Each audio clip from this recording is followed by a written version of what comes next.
Hello everyone and welcome to my video. I'm Zealous and this is not a guide, it's just a video where I wanted to share my version of the Beira build. Beira build, if you want to skip the introduction and my rant in the beginning, you can just refer to the timestamp which goes directly to my version of the Beira build. So the Beira build has been quite controversial because it was very strong due to a bug where if you use an Omen Scepter, the Malice curse was, if it had even a bit of crit chance on the mob, it will guarantee a crit, which has been removed, and a lot of people were upset about it. I also was quite bummed about it, but I kind of pushed through and tried to figure out a way to make it work. This is my second character. My first character was a Warbringer. I did a Ancestral Warrior Totem with Thunder. It was very strong. I made 80% of my currency doing simulacrum carries. If you want to watch a video of me doing it pre-NERF, you can watch it in my other video. I believe it's the one just the one before this. So yeah, there are various versions of the Beira build going around, and there are videos which have already been. This is not my build. This is originated by I think Cooler Peon. I will put all the links of references. I've got inspiration from various people. I will link all their links. And I'm not going to explain how the mechanics work. It has been covered many times. You can just watch the original build creators video. I think it's Cooler Peon, but I will link it in the description. So this is my version of the Beira build, and I'm doing a shield version. And just, this is not a budget version. As I said, I was not interested in a budget version because this is my second character and I needed a place to basically continue to pour my currency in. And this version also has room for improvement. I just haven't got there yet because I don't have the currency, but I will make the currency to make it happen. Also, there is another version of a shield where they use this effigy of cruelty, but the video is in Korean. It's by another streamer, YouTuber, and if you want to watch that, it's in Korean. So I mean, if you wanted to get that version, I guess I could make a video. You let me know in the comments whether you want me to make a video, or you can ask the Korean guy in his comments in English, because he speaks English, and maybe he'll make one in English if you encourage him enough. So enough ranting.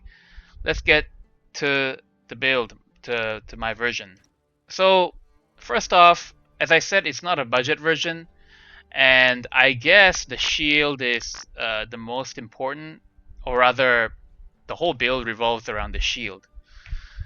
And we're using Chernobog's pillar. This shield is expensive, and so that's a big downside. But this is my version.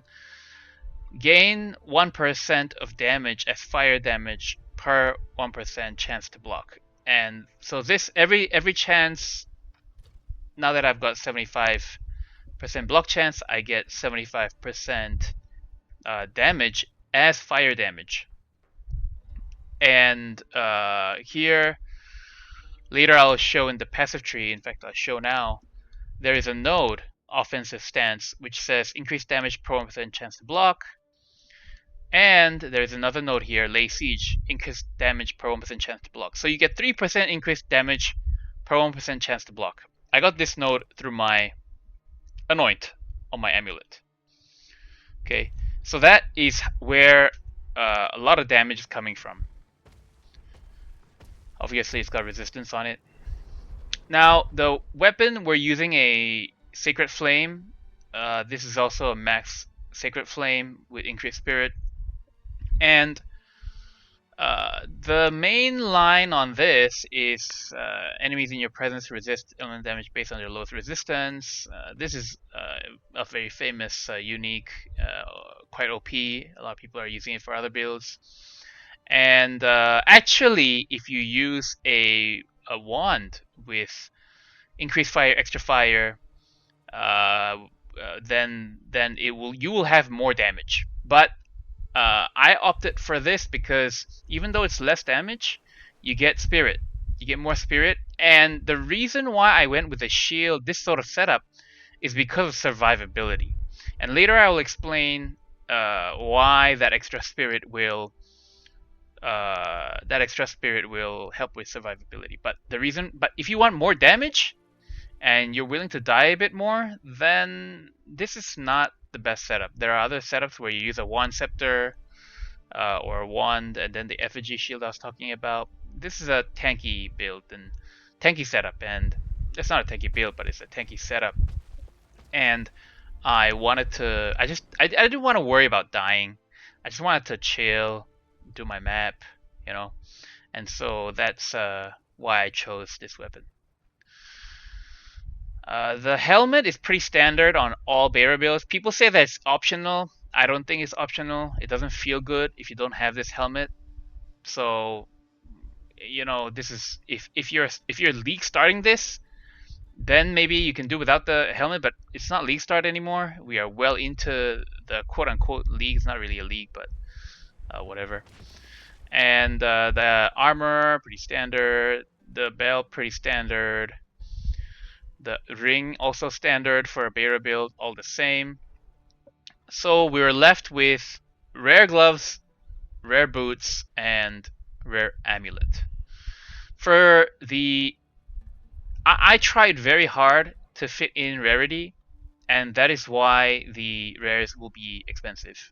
If you don't have rarity, it will be easier to get these rares.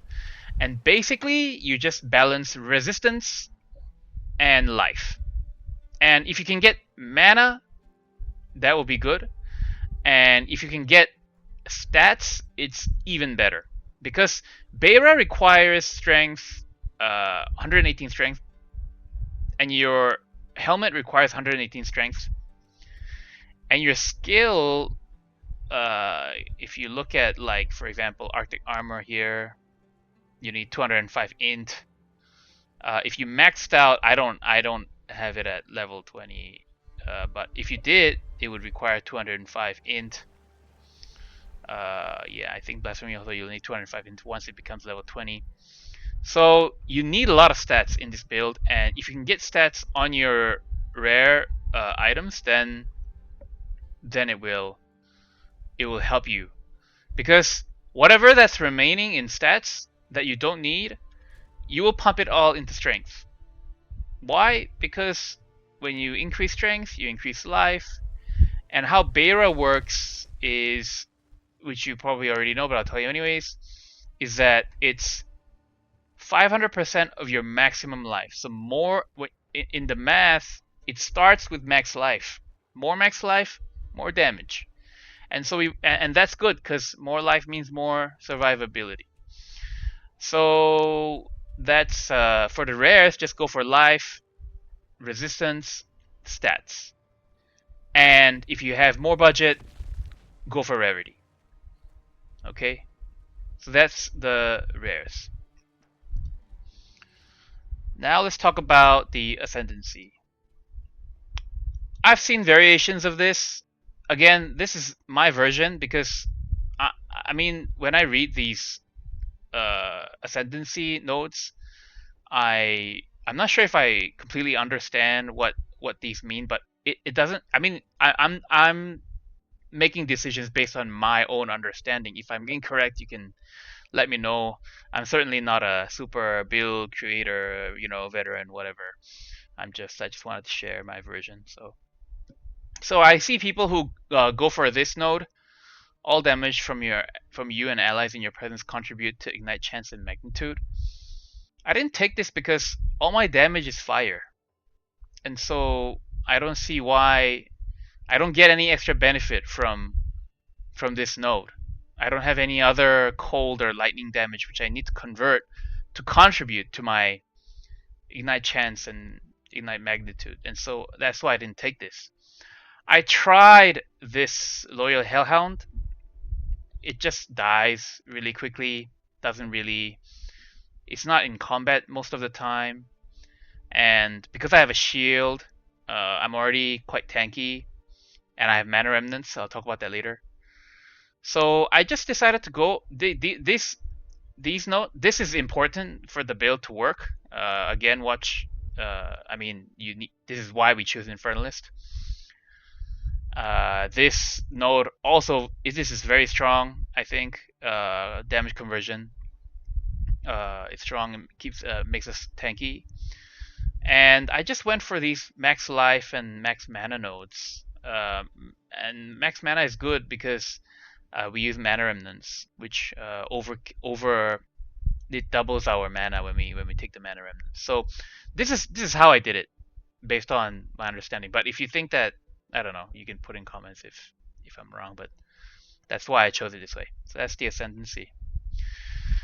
Now I'll go over the passive tree. So we go up here and take all these nodes for fire. And then we go here and take Mind Over Matter.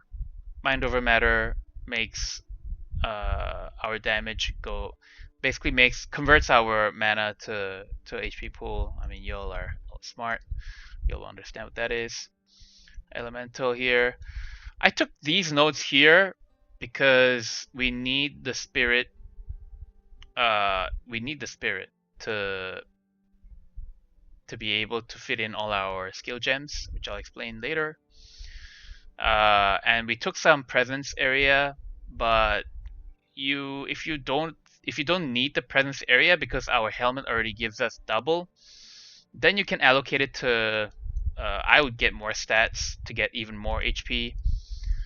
In fact, I think that would be better. I might do that later.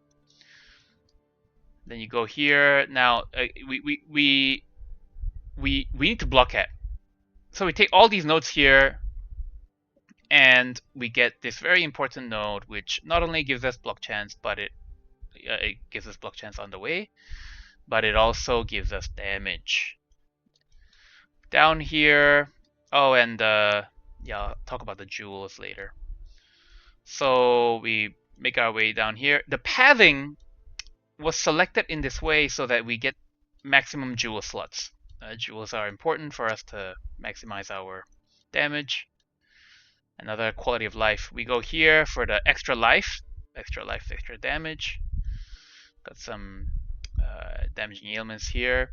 I took these nodes, but you can take these and go here and take another jewel if you want. I tested both; they're around the same. I just wanted more life, so that's why I took this one.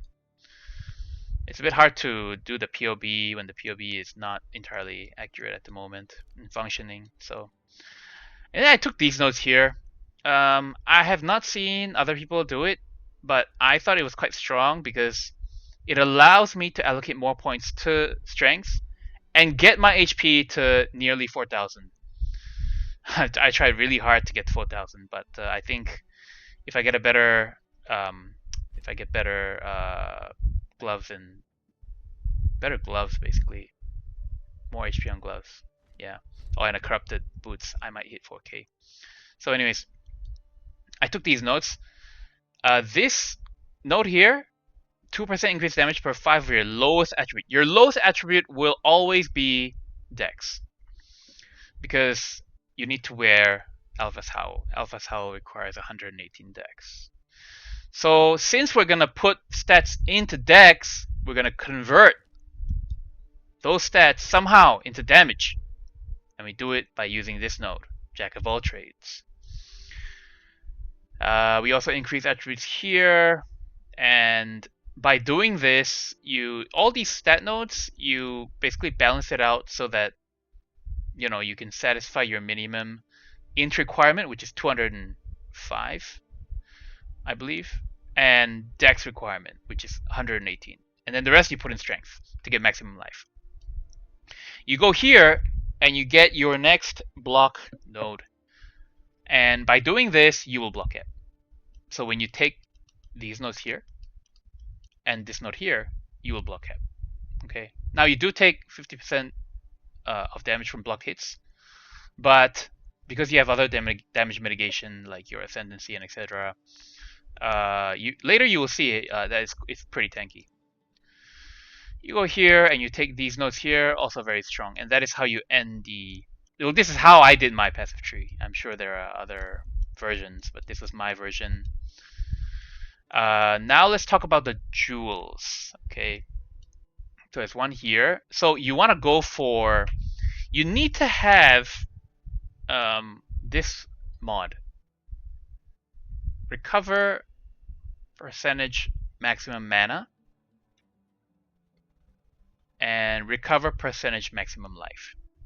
So you take a jewel, you try to buy one with magnitude, and then max mana on kill and max life on kill. Okay? And what that will do is when you kill stuff, and you'll kill stuff like you will one-shot white mobs and blue mobs, you will recover your mana and HP very quickly. Later I will show you.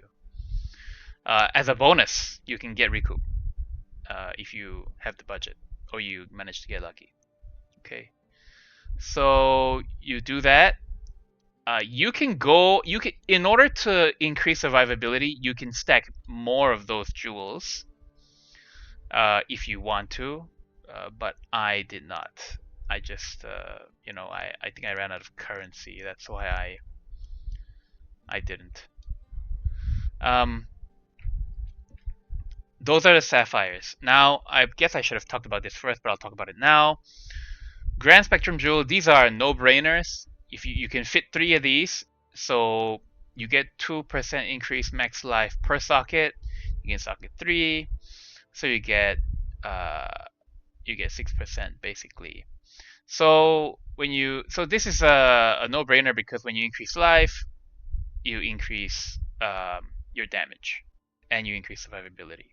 Okay, so you should, and I think the prices of these have decreased since the nerf of Beira, and a lot of people sold even their corrupted ones. I bought mine after the nerf, so the prices went from like 9 or 10 divines to, I think these were 9 or 10 divines, the ones with implicit stats. I bought it for like 4 divine at the time.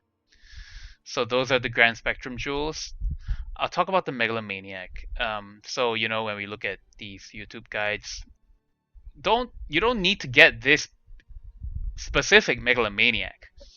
Just get something that contributes to fire damage, damaging ailments, ignite magnitude, those kinds of mods. So I mean, I just happened to have, I just went to trade, and I just checked one by one. Oh, okay, what about this one or this one? Okay, or this one is iffy. I don't know about this one. There's also, you can get, oh yeah, I got this one. You can also go for this one here. Okay, so you just look up something like a good combination. I wouldn't buy a Megalomaniac with only one mod. I would buy a Megalomaniac with at least 2 useful mods to justify taking up a jewel slot, because otherwise you can just, if you don't find a good Megalomaniac, just put another sapphire with magnitude meaning of ailments and ignite. Okay, and if you get recoup, that's even better. There is one node, and I will share with you, Lucky Rabbit Foot. So this is a node. It's very far away from where, we can't really path there efficiently. But if you can find a Megalomaniac with Lucky Rabbit Foot and one other good mod, it could be good. I haven't tried it because I couldn't get. I can get one, but I mean, it's a quality of life. Honestly, I wanted more damage, so I didn't go for this. And your charm has to be active to get this 30% increased damage. So, but yeah, there is this option. If you manage to find one, you can test it out. So that is the passive tree and the jewel and Megalomaniac. Those are my reasons. Now let's go through the skills. So I initially used Elemental Conflux, but I didn't feel like these damages were, because the fire damage is only on every 16 seconds and it's only on for 8 seconds. So I didn't feel like this was. I did some testing with on and off, and honestly, I'd rather it takes 100 spirit. I would rather redistribute this to what I'm about to show you. So the skill of choice is Ball Lightning. A lot of people use Eye of Winter, but I chose Ball Lightning. I wish I can use Eye of Winter, but for some reason the crit just doesn't proc for me.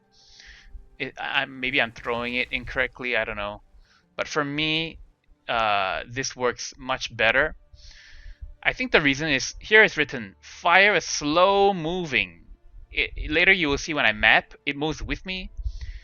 And it repeatedly shoots bolts of lightning. So when you look at Eye of Winter, an orb goes out, and the orb shoots out a projectile, and it must land on a mob. So if the projectile doesn't land on the mob, or if it doesn't crit, it needs to land on the mob again. But with Ball Lightning, if I throw it, it'll shoot. If these are for mobs, Ball Lightning, it'll pew pew pew pew keep shooting all these mobs, you know. And I have put in Arcane Tempo to shoot faster. Fire 2 additional. I did this, so I put this scatter shot so that, you know, I sort of have some sort of AoE. And in fact, if you shoot it with the cursor nearby you, it spreads out further. If you spread it, you know, if you shoot it further, then so each ball is shooting them all, and the chance of crit is higher. So that's why I chose a scatter shot. This is standard pinpoint critical, and yeah, so that should be enough for you to crit. I took mobility and life tap. You don't have to use life tap, but I decided to. And mobility, so that, you know, when you're moving around, you can move faster, so you're mobile. Again, I've designed it so that it's easiest for mapping. And then we've got, I'll talk about this first. We've got Orb of Storm. This is not like super like powerful, but it's a nice thing. You can just put Font of Mana, Font of Blood, and you can put Conduction if you want. Honestly, I haven't seen this proc much, but if it procs, it's all right. You know, if it shocks. So you can, what you do is, if you're like in a ritual, you put down Orb of Storm, and then you throw your stuff, and then, you know, maybe you need to relocate, and then you put down, and then you know, and then you keep throwing. So this is how you would generally play. So those are your attacks, and for curses we use Blasphemy. So Blasphemy makes your curses become, it says here, it makes it become an aura around you, so you can't really see, but it's basically an aura. And you put Despair. We put Despair because this is the basics of Beira, really. You convert all your fire damage to chaos damage. So now your enemy has to defend with chaos. And by lowering their chaos resistance, you can deal more damage to them. Okay. You put Heightened Curse, Ritualistic Curse. These are to increase the power of the curse, and this is to increase the area of effect of your Blasphemy aura. And Temporal Chains. I quite like this. I've tried it with or without. Basically, the monsters all slow down around you. It's another defensive layer. It's very strong. Mana Remnant. Mana Remnant is really good, in my opinion. Mana Remnant, what it does is basically when you kill a mob who, yeah, it's written here, you know, when you kill a mob that has and critically hit, a mana orb appears on the floor. Later I'll show you. And when you take the orb, you get mana. But the best part is it overflows, and it overflows your maximum mana. So it does double. So I've got 900 plus mana. It'll become 1800 plus mana when I take Mana Remnants. I put Dissipate on it, so each orb is more powerful, but they disappear faster. It doesn't matter, because if you're not going to get it in like 1 or 2 seconds, you're not going to get it anyways. I'll talk about this later. Withering Presence. Withering is a very powerful aura where enemies who are withered take more chaos damage, and we're doing chaos damage because of our Black Flame. We take Chaos Mastery to make this stronger. We want the curse to last longer. I put Cannibalism, so 2% of max life recovered on kill.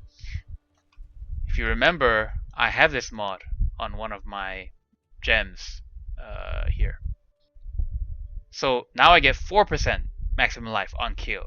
You can stack more if you want on your gems to get more survivability. We use Blink. Blink is a very... I think you need some sort of travel skill. You're either using Leap Slam or you're using Blink. Okay? There might be other travel skills, but I've only played Warrior and Infernalist so far. So yeah. Cooldown to use it faster. And then you use these two, Wind Wave and Unbreakable, just to be able to come out of sticky situations. It's really good. Very powerful. Keeps you alive. Arctic Armor. Arctic Armor is also very strong for survivability. And by now, the theme of this build, of my variation of this build, is survivability. I really didn't want to die. I wanted my mapping experience to be seamless. There's nothing like mapping for a while and then you die and then you lose all your XP. You didn't get any loot. You didn't get any XP. You just wasted a bunch of time. And that's why I opted for this tanky option. So Arctic Armor is very strong. You get these charges, and when they hit you, you retaliate with cold damage, but you lose a charge. So I've got 6 layers. I believe when you quality, you get an extra stage. Mine's level 20. Honestly, I mean, I dropped a Spirit Gem 20, and they were really cheap. And so I just like, oh, whatever. So I put it on my Arctic Armor. You put Inevitable Critical on Arctic Armor. And what happens is, you will notice that the mobs, when they hit you, this cold damage crits. And when we crit, we ignite. And mob dies. And so this procs quite often. Especially when you're in a Delirium. And when you go, when you go to a glass, if this is a Delirium, you go to a glass and all the mobs come and attack you. And when they attack you, the chance of them proccing this crit is quite high. And so even without you proccing it by throwing it to them, they hit you and you will kill them because of this. Anyways, you get the gist of it. It's not really because of this, it's because there is a base crit chance somewhere here. I can't find it now. But yeah, crit chance, here we go. 23.2. Okay. And so anyways, that's why I put that there. When enemies hit you, they get knocked back, straightforward. They can get frozen, and you get them to knock back more. These are all Greater Jeweled. Greater Jewels are like super cheap right now. 4 or 5x. Very cheap. Now let's talk about Rapid Assault. In order to talk about Rapid Assault, we must talk about our offhand setup. Scyther Spear, this has already been explained in the other video, but I'll explain it. That video explains it much better. I'll just explain to you the shorter version, which is when you, I'll show you how it's done, but basically when you, if this is the boss, you throw your orb, the boss gets ignited, and then what you will do is you will use Rapid Assault to poke the dude, and that will double the ignite damage. So if you do, let's say you do, I do around 900,000 damage, but let's just pretend it's a million. So if you do a million damage, and then you poke, it'll do 2 million damage. Okay, so it requires a little bit of skill shot, but it's easy enough. And we use Rapid Assault. You can also use another gem called Spear Field. Spear Field, basically, I can't fit it in, but anyway, Spear Field, I'll put it in here. So Spear Field, when you can, what it does, yeah, it puts a bunch of spear on the ground.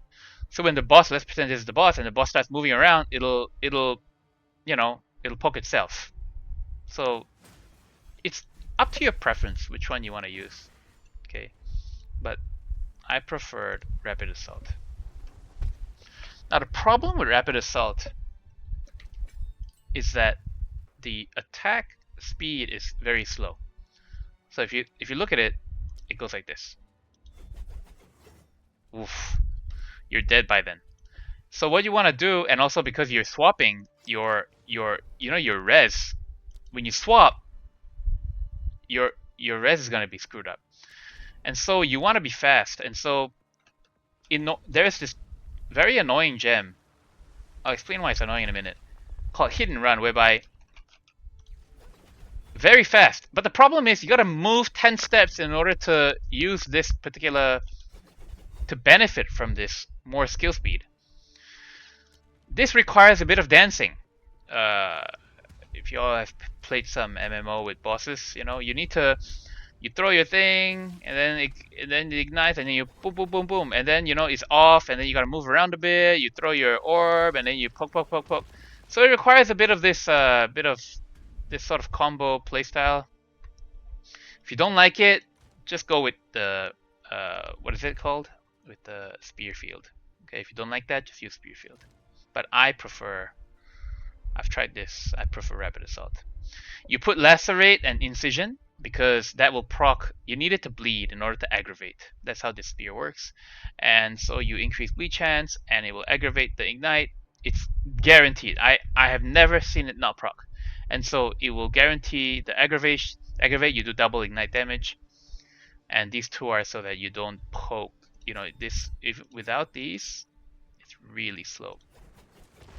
My god, you're dead by then. Okay, so you put these in, you move around, you're trying to, you ignite. When you ignite, boom, boom, boom, boom, and then you move. Okay, all explained by the original build creator. Now, that is the skill gem. So that's the skill gem. Spirit management is important. You can move around the auras and whatever benefit you want from these, vitality. Instead of vitality, you want clarity, but honestly, it's not that strong. Up to you. There's another gem, magnetism, whereby you can pick up the remnants further away, the mana orbs further away. It's good. You can try it, but that's an option. Okay. Okay, so what we're gonna do now is we're gonna do a map showcase. I've already prepared 2 maps. We're gonna do a normal one so that I can show you some numbers, and then we're gonna do a typical map that I would run for a build like this. Yeah. And as we do the map, I will talk about the build further. So I don't do pinnacle content with this build. I don't think that it's the best build for bossing. Even map bosses are not, it's not that easy to kill. You can determine whether it's easier or not. yeah, everyone has their preferences. Some people don't mind spending a bit more time on map bosses. Personally, like, if you see the clear of this particular build, it's really unmatched. Normally I will do all this, these mechanics, but for the purpose of the waste. Yeah, I'm not gonna do all this just so that I can, because this is a map showcase. I don't want to waste too much of your time. But for some reason, the waste is following where I'm going. So you can see the clear. It's great. Pre-nerf, it was better, but after nerf, it's still good. I don't see. I guess lightning spear can match this kind of clear speed, but I haven't tried lightning spear. You wanna come? Okay. Whoop. You can see that, like, I'm not dying. My HP is topped off. My what's wrong with this guy? Oh, you got that.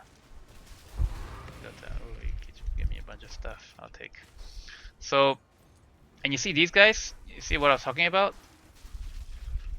Arctic armor was defending me. And if anything were to hit me, I don't want to try, but there is a chance that it will crit and they will kill themselves. Maybe I can try here.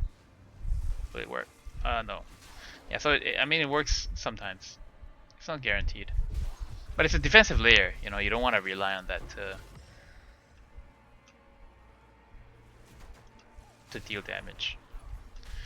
Another thing to note is the HP and mana.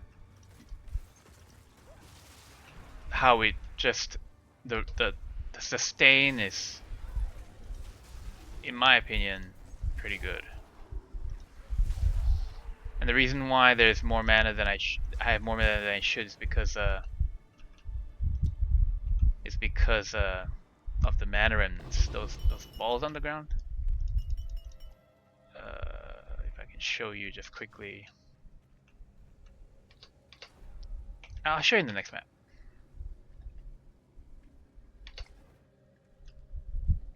Okay, so what I'm gonna do, I'm gonna go in, I'm gonna ignite, and you're gonna see the number. And then I'm gonna ignite and aggravate, so that you have I can set some reasonable expectations on what this build, what kind of damage. Oh man, it's this. Okay, hopefully I don't die. Okay, so this guy, I did 700k. That's on the that did not ignite. Okay, so you saw the ignite. Then I aggravate. Okay, so I ignite and aggravate it, and it's around 2 million damage. Ignite, aggravate, and that's another 2 million damage. Whew, okay, that boss, I did not expect it to be that particular boss. So obviously it's not for bossing. I mean, you gotta move around, you gotta dodge and stuff. And so that's why when I play this build, I don't select boss maps. I do other mechanics, you know. I just don't do bosses.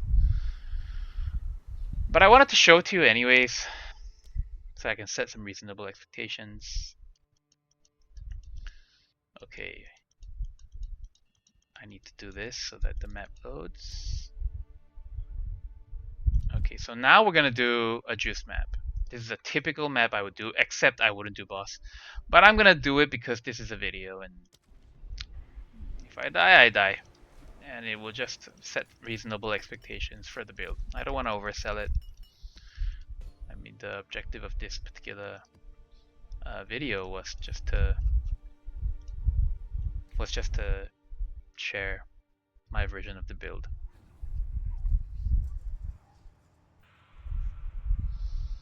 Okay.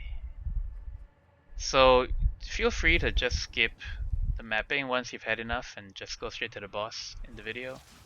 So you see these balls on the ground? When I take these are the mana remnants, and when I pick them up, I overflow with mana, and even though I take damage from mobs,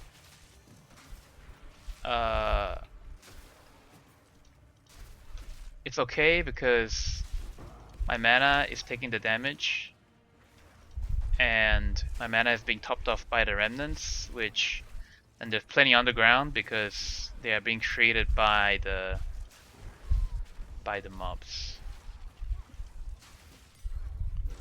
The clear is excellent.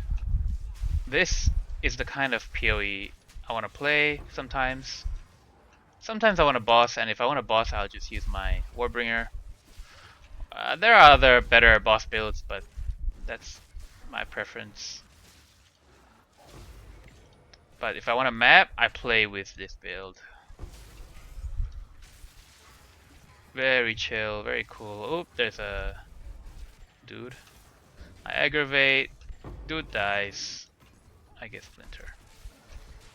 This could be good. Oh, thank you.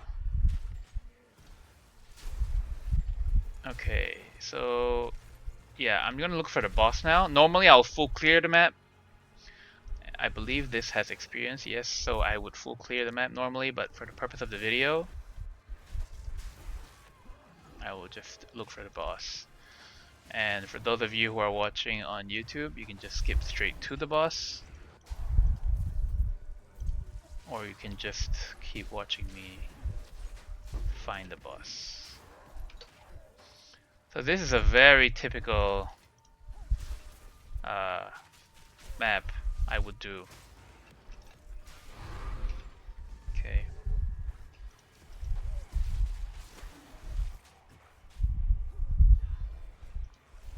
And I mean, you know,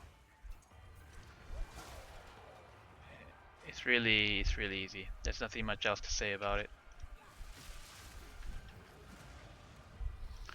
Oh, this boss is the one in the middle. Okay. All right. I guess I gotta look for it.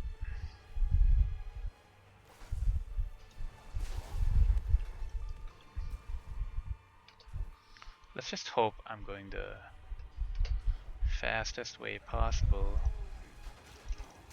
Oh, I just got stun locked there, but it's okay because I gotta.